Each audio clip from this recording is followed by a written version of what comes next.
Hello and a warm welcome again here at feelingTERrific. Today I have another special guest. He is Marco Braun, another colleague, but not just a colleague and not just another colleague, because we will have a very interesting topic today. It is all about cybersecurity, right? So he's a specialist. He's currently, as already mentioned, at ServiceNow, and his title is Cloud Security Specialist, or also, if I'm not mistaken, kind of Office of the CISO. But let's take it quite simple. Who are you? Yeah, hi Christian. Thank you for inviting me. My name is Marco. I'm working at ServiceNow in the Office of the CISO and in a role as an cybersecurity specialist there. And I'm based out in Munich, live here with my family. 2 years ago, in the meanwhile, we moved from a smaller village in the south of Freiburg, and it's really great. We have a lot of trips that we can do here in Munich, around Munich, and to the mountains close to Munich. So that's really cool. And that's a few words about me. I just wanted to ask if you already regret moving to Munich. No, definitely not. That was one of the best decisions we have ever made. No, it's really cool, personally, but of course also with respect to our careers. You have so much opportunities here, and that's a really cool ecosystem. Yeah, maybe let's start with quite a simple but also quite a deep question, right? So, what drives you as a person in general? Yeah, that's a really good question. What drives me personally? I mean, in general, I'm always interested in personal growth. So that means I'm not satisfied with the status quo. I'm always look forward and try to find out, okay, what is really interesting me, what I'm really keen in, explore new things, and then try to find out, okay, what could be next steps to reach that goals that I set personally. And that's something that I can observe through my whole life, right? So every time when I reach a certain point, I'm already thinking about, okay, what could be a next step to reach. And at the end, that also brought me to Munich. But that is really something that is really important for myself, and where I try to always moving forward. Yeah. So how does the Ready School make sense then? So you're, or maybe not maybe, but your LinkedIn profile says you're a mentor there, right? So maybe what is Ready School and why? Yeah, that's an interesting thing, because Ready School is something that I recognized randomly in the past, because I'm listening to a lot of podcasts. In the past, I have already also worked for 1 year as an innovation manager, and during the time I read a lot of books and listen a lot of podcasts. And in one of that podcasts, somebody mentioned an initiative called Ready School. And Ready School is the initiative that has been started here in Munich, but in the meanwhile, they have locations at least in every bigger city in Germany, right? So in Berlin, in Hamburg, in Cologne, but I think in the meanwhile also a part of that or abroad of that. And one idea behind Ready School is that if you have people, so it starts with refugees in general, but it's not limited to that. Every person that's interested in IT-related stuff, so for example, learning programming languages or understanding of how IT infrastructures look like, and want to make a step into that career, can use Ready School to get trainings and virtual classes. Also bigger companies like Microsoft, I guess even ServiceNow is part of it in the meanwhile, are sponsors of that initiative and provide trainers, right? So that you can really share that information, what is currently important in the market, what must people know that want to start in that tech market. And at the end, the goal is really to bring those people together with the companies so that they can start that those people can start tech careers in that companies. And that's one of the major things they do. And in the meanwhile, with a lot of experience I've gained in that tech environment, I'm collaborating there as a so-called mentor, or in a mentorship program. What we do is we explain, okay, what do we experience in the past? So what do we have learned in the past? If somebody is interested in to get more information about that, you can make one-to-one sessions, and I can then share information, right? So what would I think is interesting to know if you want to start a security career, or what do you know if you want to start as a programmer?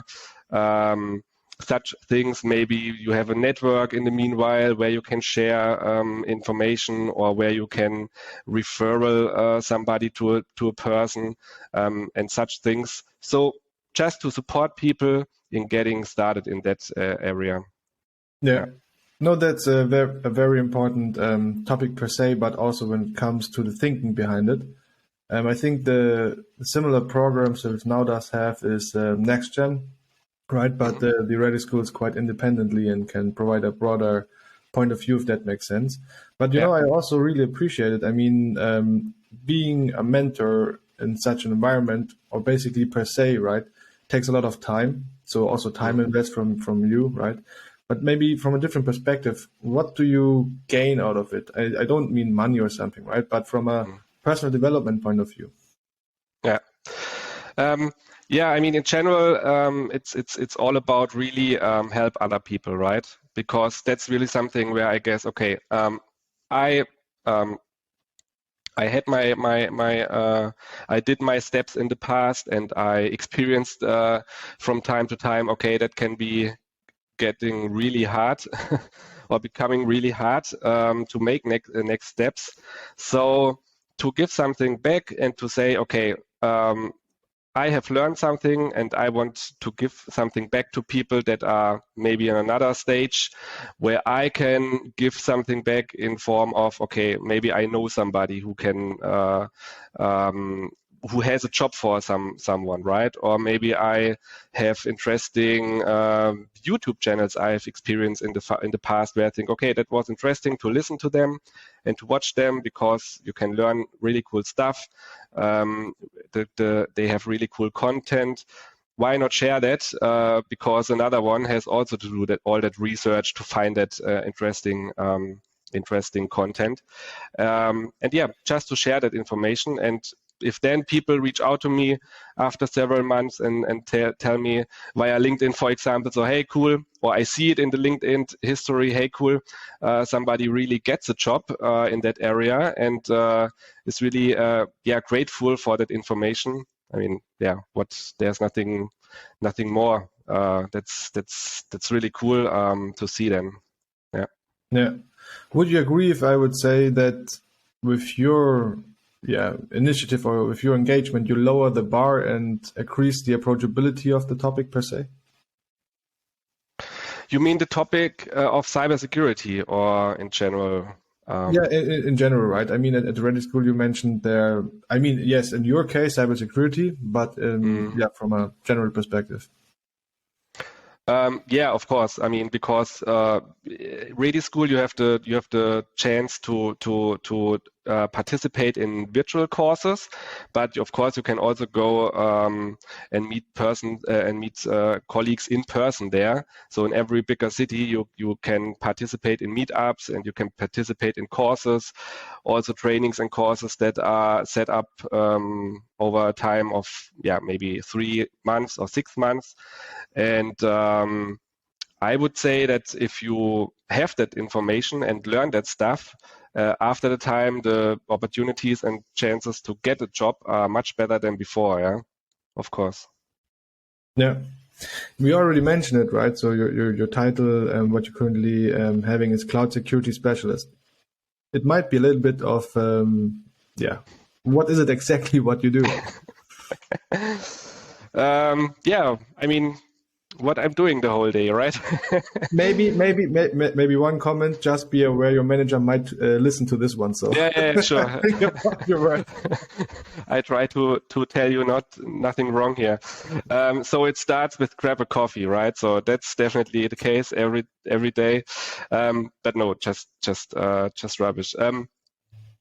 Yeah, I mean, of course, what we do, or in the team I'm working currently, we are so-called customer security and trust advisors. So that means as soon as somebody or organization in general wants to use our product and they have security-related questions, we jump in and we try to explain our customers what we are doing, how do we ensure that data gets protected accordingly, what kind of security measures do we have implemented, which kind of contractual variances do we have to be compliant from a legal perspective as well. So it's a really wide subject in that way, and of course, it has a lot to do to first understand what is the point of view the customer has, what is the risk, what the customer is concerned about, and then to try to explain what can we do to protect the data, and that you are not have to be concerned to work together with us. Yeah. That's one of the major tasks, and really to build up that trust and that partnership, so that we can do our business together. Yeah. So when we have a look at cybersecurity, right? What is it? Yeah, broken down, kind of. If we can break it down a little bit. Question. Yeah, that's a really hard question, because I mean, cybersecurity is the overarching term that you can use, and you can use that buzzword for nearly everything. But to try to narrow it down, you can say that cybersecurity in general, you want to protect data, you want to protect information systems that are processing information in its core, right, or data at the end, and you want to protect that data. But it's not just limited to IT infrastructure and servers, network devices, operating systems, all kind of stuff that you use to provide that computing power to processing information. At the end, you want to protect that, right? But cybersecurity is, from my point of view at least, much wider. So you have, in the meanwhile, you have not only IT, you have also so-called OT. So that means operational technology. If you think about a plant or automotive manufacturer, right? You have a fabric where you build all that cars. You need components for that. You need machines for that. And also in that environment, you have a high level of automation and you have a high level of computing power that is necessary for that. But that's a complete different world in comparison with the IT environment, because you have sensors and you have actors in that environment. So that means you have, for example, certain machines that are doing something physically, right?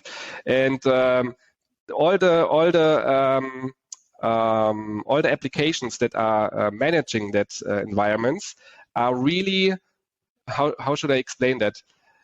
Those components don't have much resource they can use to process something. So it's not possible to start with, okay, we put on encryption on that devices and we put on some sophisticated application or antivirus software on that, for example, because that small components don't have that resources to really use that mechanisms. So the approach in the operational technology environment is completely different as you would used to be in the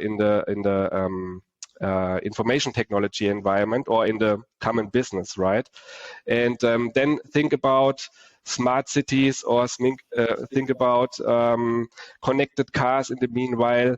So everything that has processing power and is connected to a network that is called internet is subject to that whole cybersecurity topic, and you want to protect the information, you want to protect people, you want to protect products, everything that is somehow valuable to you has to be protected and can be seen as as something that is under that umbrella of cybersecurity.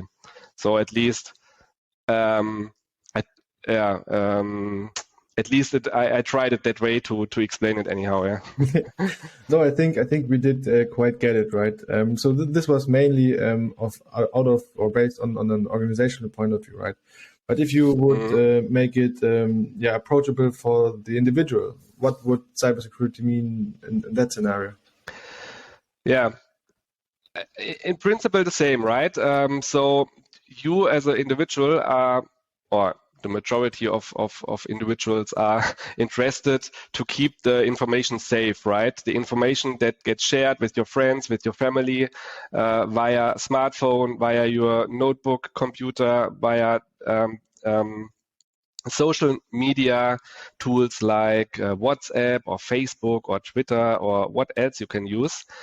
Every time when you put in something and you share it with another one, you want that secret or that information that is shared with another person is protected, right? In general, you don't want that anybody else is listening to that and observes that.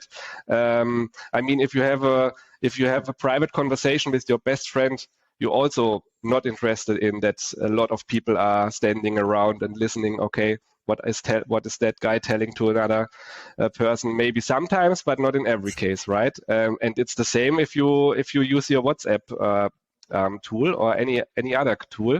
You always want to protect that information, and I mean that can be in a worst case scenario. If you tell something not so sensitive, okay, it could be embarrassing if it discloses to somebody else.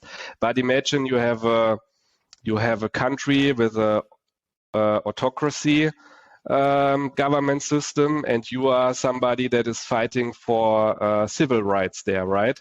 Then it can be really critical if there, for example, a database, you have a database disclosure and address information and names are disclosed of persons that are fighting for civil rights in that country. That can, in the worst case, be danger for your life then. And I mean, that is that's really hard if you are thinking about that. Yeah. No, I totally agree, and I think we should take cybersecurity seriously. Maybe from a different perspective now, from a professional point of view, right? So from you as a professional, what would you say? How did the requirements of a professional in the area you're working on or working in changed over time? And what do you think about the future? Yeah. So you mean with regards to a skill set or to a mindset maybe also that you need to working in that environment, right? Yeah. Mm-hmm. Yeah, definitely. So that has changed fundamentally. I mean, it's slightly, or it's in some way a little bit. You can compare to the changes that you observe in the programming or development area, right? Because when you start with that topic, you always think about, okay, if I start a cybersecurity job, then I have to sit in a dark room with low light, and I'm hacking into the device and do some bad stuff. But that's definitely not the case. At the end, it's really all about teamwork, right? Because without a proper team in the background, you can't do anything really good. So that means you need a good team. You need a lot of expertise in team. When it started a long time ago, when I started in that field,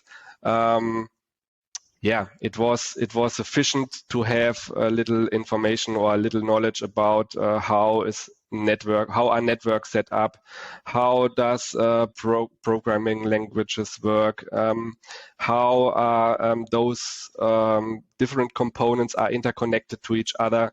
And then you got a ticket and you worked on that ticket and you solved the problem and sent it back. In the meanwhile, I would say that whole security-related issues are much more dependent on relationship to other persons, right? So persons want to have the feeling, okay, there is somebody that is a partner of mine where I can trust on, and not so much anymore on really deep technical things. Often you have that discussion as well, but it changed a lot, right? You have much more to interact with people. That is one major change where I think that has happened in the past, or yeah. And what also changed is the whole approach how to protect information, right? Because in the past you had your own data center, you put all the data in that data center and do some analytical stuff, processing the data and so on, and you could protect that data, right? So think about like a castle, and it was sufficient to dig a moat around that castle, and then it was safe, right?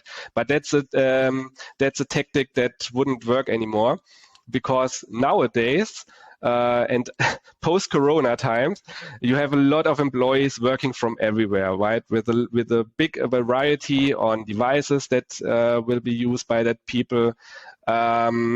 So it's not sufficient to just implement a high sophisticated firewall and a high sophisticated intrusion detection system, and then we are safe.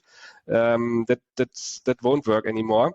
But to really think about, okay, what are our critical assets? What is our sensitive information we want to protect? To think about, okay, how can we implement proper authentication mechanisms? How can we implement proper authorization mechanisms?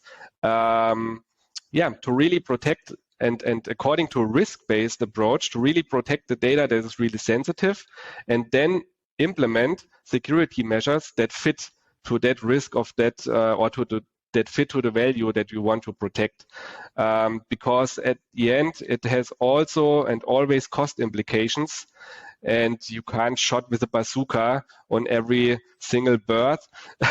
So it's really about, okay, we want to invest our money to protect sensitive data. Maybe there are other areas where that isn't necessary, and to have also that calculation in mind, and to see it from that monetary perspective.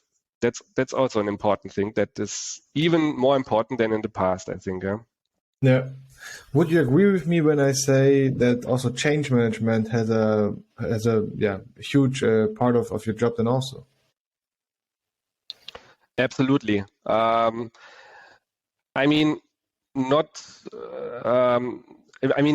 in the past, it was impossible to really explain what changes, why it changes, why is it important to change, because for sure you have that fast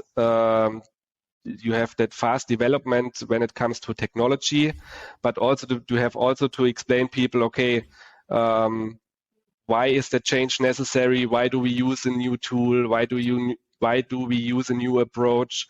If people don't understand that way, they will always try to stay right and not to go a step forward. Sure, that's one of the big tasks you have also in the IT security environment, if not one of the biggest and most important tasks you have. Yeah. What would you say? What kind of challenges do you see with on the customer's side you're talking with?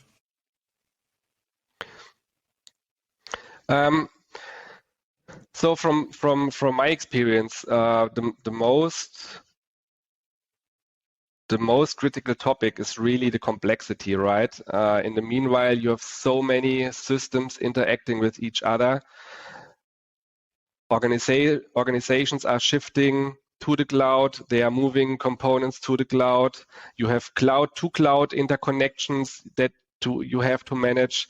You have a lot of automatisms in that cloud environments. That means, okay, we have, for example, an API that is connecting with another API. So no human is involved in that connection anymore, but somewhere in the organization is somebody that is responsible for that, and that has to manage that whole construct, and that is really, really difficult in the meanwhile.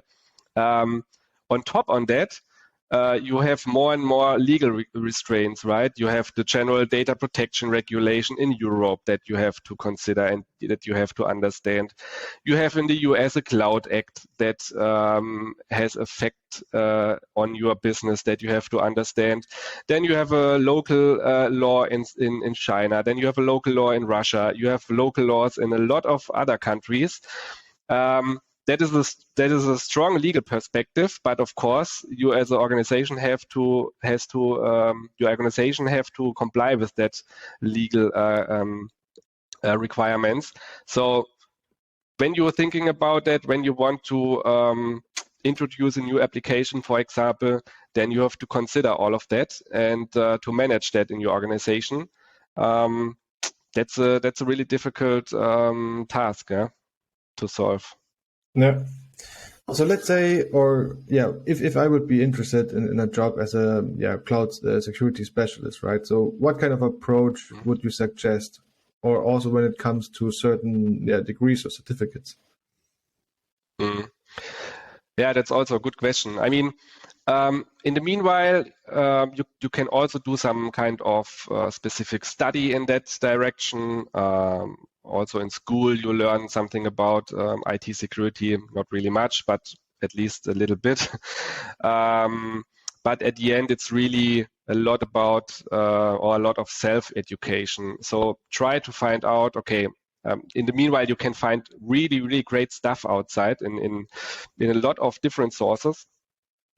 Whether you have books or what I often use is YouTube, right? In the meanwhile, we have so great YouTube channels you can use with great guys explaining certain technologies that also give an overview of the whole topic itself, give an understanding of different approaches, how you can implement security measures in your organization. So YouTube is a really great source for that. But also, I mean, when you try to start, always try to show what you did in practical, right? Maybe you have built some smaller architectures in your home network. Maybe you are working in an environment or in an office where you can approach your local security department and say, hey, I'm interested in that topic. I would like to collaborate in that. Is there something where I can support you out of our department, or can I adopt some topics for you in our department? So do awareness trainings or something like that. And then to try step by step to come into that area. And I would say in every case, there is sometimes a point in time where you will get some opportunity to make a step further and maybe to switch to that security department or to apply to a company for a certain position as a junior, for example, and then to start there. But yeah, it's really to gain that practice and to do step by step. It's not the case that you do some study and then after that study you are the professional. It's really a lot about experience and do small step by step. Yeah. Would you say, or maybe what I think based on what you just said, the key is also the open mind, but also eagerness to learn, right? Absolutely. I would say that's maybe one of the most important things because that whole security topic is changing so fast, and explore new things, be curious to learn new things, go forward, always make a step ahead. That's really important, yeah. And from my perspective, I'm just interested in that whole IT security area, right? Even when I was a child, I was so interested in, hey, let's see what is behind of that personal computer. Let's build in some new stuff. Trying out new things. How would it behave? How would it behave if I change something in that direction? And always be open-minded, be new to open things, listen to other people, what is their point of view, then reflect on yourself. Maybe that's an approach we can also do. Maybe in our environment that's not perfect or not a proper fit. That might always be, but be always open-minded and open your eyes for that. That is always of help, yeah. And that's, by the way, from my perspective, a really important characteristic of innovative companies. Always share information, be open to other points of view, try to adopt things from other standpoints, and then, try to solve problems with that. And at the end, it hopefully works. Yeah, no, thank you for sharing. Yeah. Which outlook would you give with respect to the future of security in 2023 and beyond? That's that's an interesting question, because I mean, if you take a look to the past, you can see all that topics like cybersecurity crime and ransomware attacks and so on. You have that curve, right? And that curve will not probably stop somewhere. It will increase and further increase during this year, during next year, during the next decade probably, because that architectures are getting more and more complex. You will create more and more surfaces that can be exploited by someone. So therefore, I would expect that we will see further security breaches during the future. We will see maybe more sophisticated attacks. The whole buzzword around artificial intelligence will come into play. I mean, certainly you heard about the ChatGPT topic. It's definitely not 100% perfect, but what you can do with that is really, really impressive. You can create certain phishing attack emails with that. You can create attack paths, how you can infiltrate some systems with that. So it reduces the hurdle you have to jump over when to try to attack a system or attack a company or a person. And so from that perspective, I would say, or I would expect that such techniques will be more relevant in the future to attack certain surfaces. But on the other hand, it's also getting more important for the people that want to prevent those attacks, right? It's not possible for humans to really have the overview of the whole system, of every bits and pieces that is going on in that system. So you really have to rely on good information, on obviously also artificial intelligence tools in the future, and then to try to do the right decisions. Yeah, that's the only chance you have. Yeah.